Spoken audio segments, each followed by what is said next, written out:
So welcome to 7.4. We're now going to do the second kind of compound inequality called an OR inequality. So let's warm up with a little practice on two steps. 3x is greater than or equal to 15. Divide both sides by 3. And x is greater than or equal to 5. 1, 2, 3, 4, 5. Close circle on 5. X is greater than or equal to 5. We need the numbers greater than 5. On the one on the right, we're subtracting 9 from both sides. Negative 4. X is greater than negative 8. Divide both sides by negative 4. That means we're flipping the symbol. And x is less than positive 2. So 1, 2, open circle on 2. And we're going that way. So we're going to combine the two graphs. So we need a number that is greater than 5, greater than or equal to 5. And this is going to be an or is less than 2, right? There's no number that's both greater than or equal to 5 and less than 2, but there is an either or. So this is called an or inequality. So we would graph this way. Oh, let's be consistent on color. So less than positive 2. So open this way. And greater than 3, 4, 5, greater than or equal to 5. Now, the numbers were always in between with the and inequalities, or they had no solution. That's not the case with an or inequality. A number can be both or either. It can't be both, but it can be either greater than or equal to 5 or less than 2. Can a group of numbers be less than negative 9? 1, 2, 3, 4, 5, 6, 7, 8. Less than negative 9 or greater than 6? Yes, they can. So that's what an or inequality typically looks like.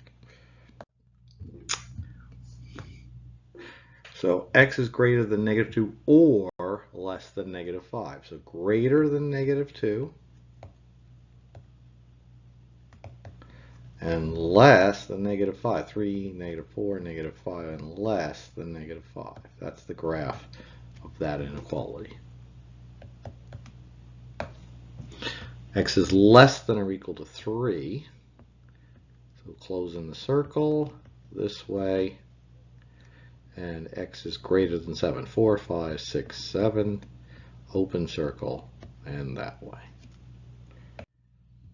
A number is greater than 4 or a number is less than or equal to negative 14. A number is greater than or equal to negative 6 or a number is less than negative 8. We can't write an or inequality as one statement. So we solve both parts independently. You cannot combine them like you can with an and inequality. So we're going to solve the one on the left, divide both sides by 5, and x is less than negative 2. You cannot forget this word or. If you forget the and or the or in your answer, you've gotten it wrong. Here we're going to subtract 3, and the solution of this is x is less than negative 2 or x is greater than or equal to positive 4. So let's try this one. Subtract 1 from both sides. We get 3x is less than or equal to 3. Divide by 3. X is less than or equal to 1. We're not going to forget the or. And we're going to add 7 to both sides here. And 5x is less than 20. Divide both sides by 5. Or x is less than 4. That's interesting.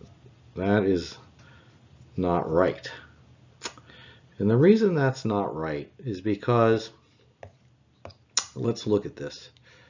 Notice these are both pointing the same way. They should not be pointing the same way. Less than or equal to 1. All right. All the numbers that are less than or equal to 1 are also less than 4. So this actually devolves into a single inequality, and this part becomes moot. Interesting. I don't think I meant that.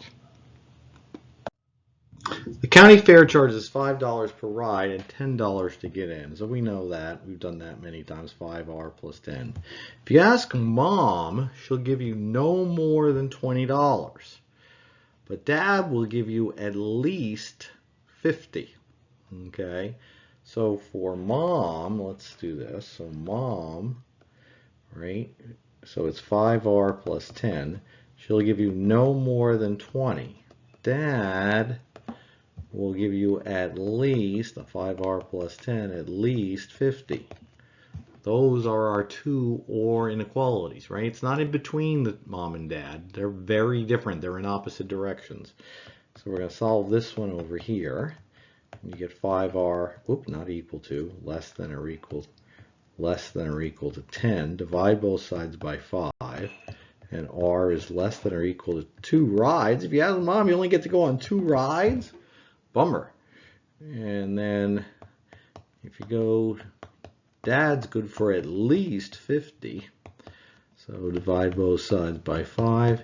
So if you go with Dad, you're going to get to go on at least 8 rides. Okay. So you choose.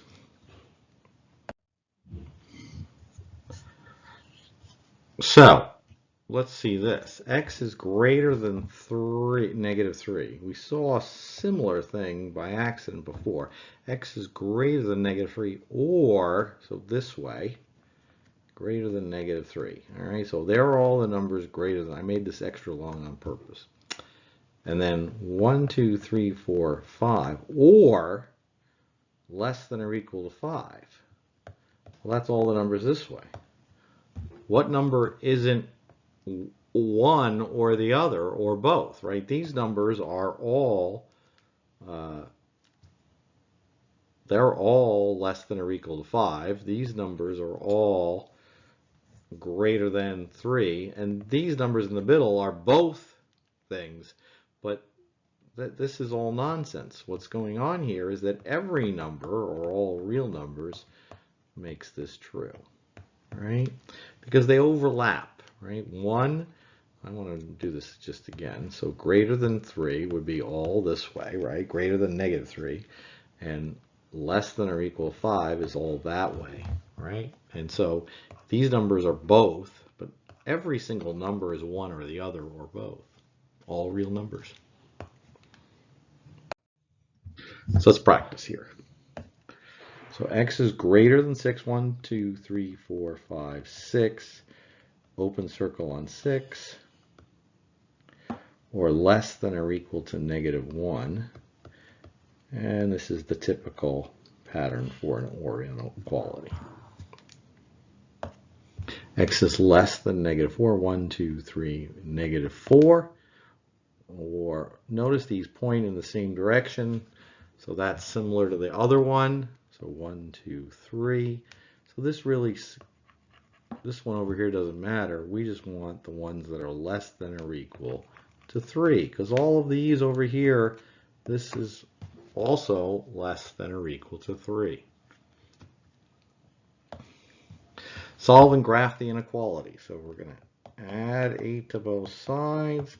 X is less than 6, or subtract 5 from both sides. 3x is gross. 3x is greater than or equal to 12. Divide by 3. X is greater than or equal to 4. So x is less than 6 this way, or greater than or equal to 4 this way. This is all real numbers. Make this true.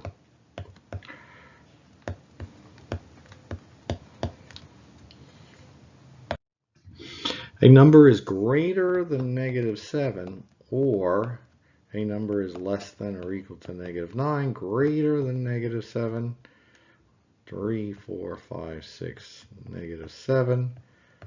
That way, less than or equal to negative 9. That way, no overlap, right? So that is normal or inequality. Good luck on the homework.